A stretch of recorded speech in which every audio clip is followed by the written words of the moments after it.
Hey friends, we're just about to start a new school year and I've been spending all week getting ready for everything, for getting ready for our homeschool to start.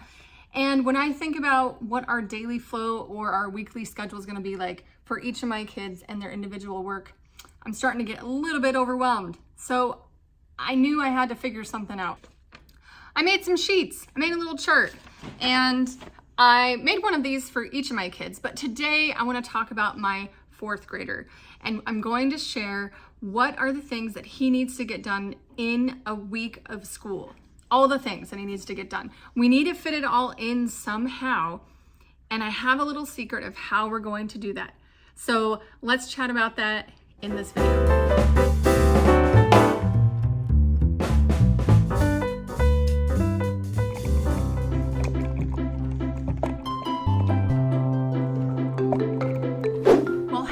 Welcome to Joyful Noise Learning. I am Ashley. Nice to meet you if we haven't met yet. I love to chat about homeschooling, Charlotte Mason inspired style, a little bit of affordable homeschooling resources and biblically based curriculum. And I have been a homeschool mom now for about 8 years. I think we're coming into our 8th, maybe 9th year since I started when my oldest was like 2. I was so excited. Anyway, I am a former English teacher, but I've loved homeschooling my kids, and I love to share here and help you in homeschooling your kiddos. So please consider subscribing if you haven't yet, and let's become friends. So I do want to share about each of my kids and how their week is going to go. So in this video, you're watching about my fourth grader. So you probably have an upcoming fourth grader. If you are Charlotte Mason style, he's going to be in his first year of Form 2. So that's about 4th through 6th grade. Just a side note, this year I'm gonna have a 4th and a 6th grader. So I'm gonna have 2 Form 2 kiddos, and I'm gonna have 1 Form 1, who's the 2nd grader. But if you wanna watch those other videos, go ahead and check them out. I'll try to link to them in the description below. And if you're watching this the day this comes out, you're just gonna have to wait for the 2nd grader and the 6th grader's video. They will come out in the upcoming weeks. One of my favorite things about getting ready for homeschool is the planning and the checklists and all the things. So I usually end up making a new checklist every year. That is just kind of my thing and how I roll. I decided to make them look like this year. And to me, in my house, a checklist is super important. I know that in my heart and in my actions that my kids are more important than the checklist. That's very true, and hopefully that's true for you and your family as well. But if we don't have a checklist, then things don't always get done.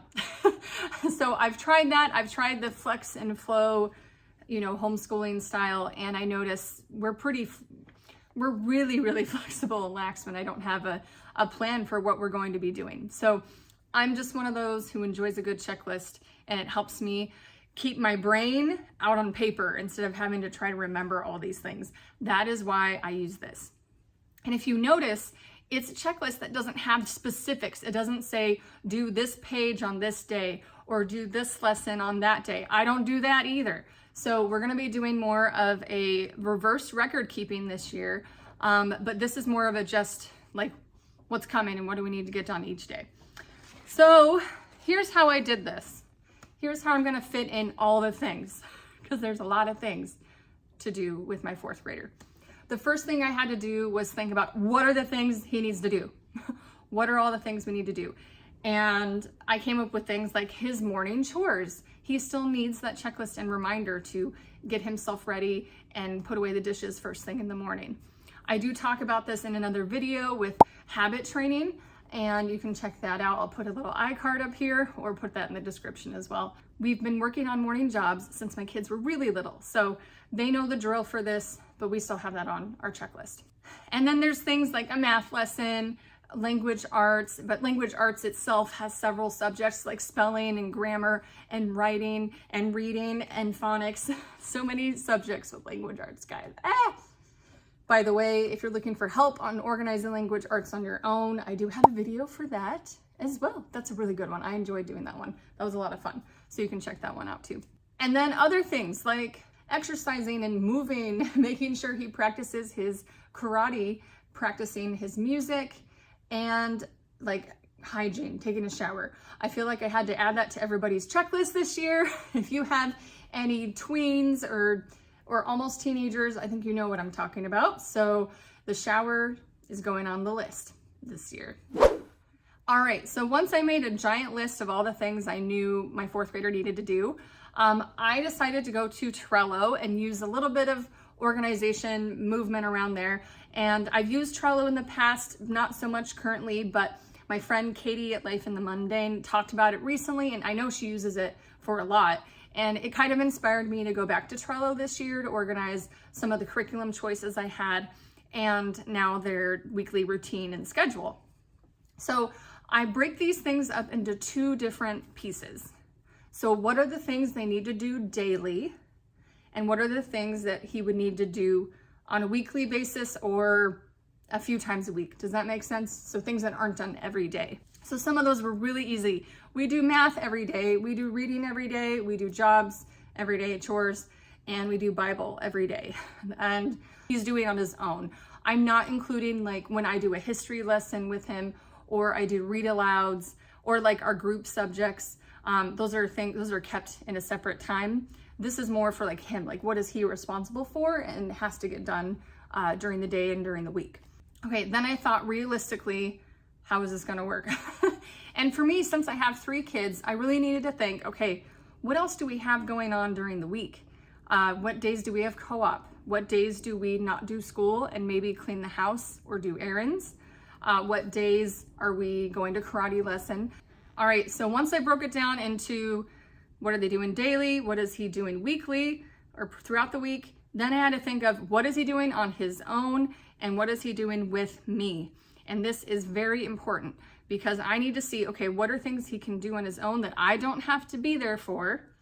And I make sure he has at least a few things of that. And then there's other things that I have to be there for, that I'm reading to him, or I'm teaching him, or I'm giving him a spelling test, you know, all those things that he needs me for. And I have to keep track of that because I need to make sure I fit that into my weekly routine and fit in time to make sure I do that with him. Okay, so now I feel like I'm ready for creating this master weekly list. And I fill in all the activities, the subjects, and things that he has to do. And then I started filling in the days that need to be done on. So I colored in the squares that on days he didn't need to do it. And this is what we all decided. So like I said before, his morning jobs are done every single day. After he does those morning jobs, he needs to do his Bible study on his own. And then we have our memory work. And I usually do that with all my kids, but I have it on the checklist so he remembers to either practice it or to recite it to me. And I need to make sure that they recite their verse, their poem, and their hymn throughout the week. And then I have practicing music. He has 1 or 2 instruments that he's working on right now. He doesn't officially take lessons, but he does have some that he's learning and practicing. And I want to make sure he gets that 15 minutes of practice every day in. And then he has a math lesson. This is with me, and we do this every single day. And it's just always expected that when it's your turn to work with mommy during the week, you're going to do your math lesson with mommy. And thankfully, we have a really good groove of this, so this doesn't change anything. So far, nothing really has changed. We've always been doing those things. And then we have language arts. And I broke language arts down into a few separate sections. So I have Fix It Grammar, which I'm going to do on Tuesdays and Wednesdays with him. And I'm going to do that with his older sister. And we're gonna see how that goes. This is my first time doing it that way. So like I said in a previous video, I really hope this doesn't crash and burn, but we're gonna try it. And then he's also doing IEW Structure and Style. Now this is a streaming lesson and it has a video lesson on it. So I'm not supposed to be with him, but I'm going to sit with him for the first few weeks to see how he's doing. And then I do have to check his work. He's going to do that not every day, just Mondays is my thought, and then if he needs another day, we'll make sure to hit it on Thursday as well. Continuing with language arts, he has spelling that he has to do. So for spelling, we're gonna do all about spelling level 2, I think, and I'm gonna combine that with his younger brother. And we're gonna do that every day. And I'm really hoping this doesn't take very long. That's my hope. He's done a different type of spelling in the past, but it's gonna follow a very similar structure where he gets his new words on Monday and he has the lesson for those new words. Tuesday and Wednesday will be his practicing, and then Thursday will be the test. And that's it. So in the past, we did 4 days of practice and then one day, and then Friday was the test. But I'm trying to take as many subjects off of Friday this year as I can, because we had some family changes and my husband has Fridays off. So I'm trying to keep that with 0 school as much as I can. And then lastly for language arts is reading lessons. So I'm doing All About Reading level 3, and we're continuing on with that. He hasn't finished it yet, but we're gonna do that once a week together. And that's just gonna be on Wednesdays. And I'll work with him on that right after we do spelling. So as you can see, I have a mix there of things he can do on his own and things that he can do with me. So I'm trying to make sure it's not heavier one way or the other, but I'm trying to make sure those are all taken care of. All right, then we come to the things that, a few more things that have to be done daily. So every afternoon my kids have reading time, and they know that. They've been doing that all through the summer, and we're not gonna change that. So he's going to be reading either in a book that I assigned to him for school or anything that he chooses for at least half an hour every day. And then right after that, he's going to fill in his reading journal. And he has to do that every day. And then exercise and taking a walk, that has to be done every day as well. His choice on how he does it, as long as he does about 20 to 30 minutes of it. If it's a nice day and he's playing outside a lot more in the afternoons, then I won't worry about it, but because that's pretty much his exercise. So riding his bike, riding his scooter, playing with friends. And then lastly, if you've noticed, I haven't mentioned science and history technically, because those are family subjects. I'm gonna do them on my own rotation basis throughout the week, most days of the week, Monday, Tuesday, Wednesday, Thursday. I do those subjects separately, or not individually, but with all my kids at one time. And that's how I do that. So the only thing is, he did ask for a different science than what I was gonna do with everybody. So on the opposite weeks of our co-op day, like the day that we have co-op, but the following week when we don't have co-op, he's gonna do a lesson in science. And I'm gonna do that with him. We're gonna have some fun experiments. And I decided it's mostly for my 4th grader, but my other kids can join in on that too if they want. Okay, so I just talked you through everything that we plan to do with my 4th grader. And right now my head is kind of spinning and it feels like a lot. But I'm realizing we're gonna be okay. There's a couple things that's changing and we're adding this year, but I'm going to be talking to my kids, and we're gonna be getting up earlier than we usually do, and I'm sure that will help. So I hope this was helpful to you. If you have any questions, please let me know in the comments. I would love to talk you through this. I love, like troubleshooting when it comes to working everything in and all the different subjects. I love doing that with other moms. So I'm your gal. I'd love to chat with you if you need that. And if you're new to homeschooling, maybe it's your first year or you're just getting started, I have an ebook for you. It's called Ready, Set, Homeschool, the Get Started Guide. The step-by-step guide to getting started homeschooling. And it gives you a nice step-by-step checklist on all the things you need to do to really get started. And it's super simple, and I made it for someone who, like with me, when I first started homeschooling, I was like, what do I do? Somebody just tell me what to do and hold my hand. So I made it for someone like that, and I really hope it can be encouragement to you.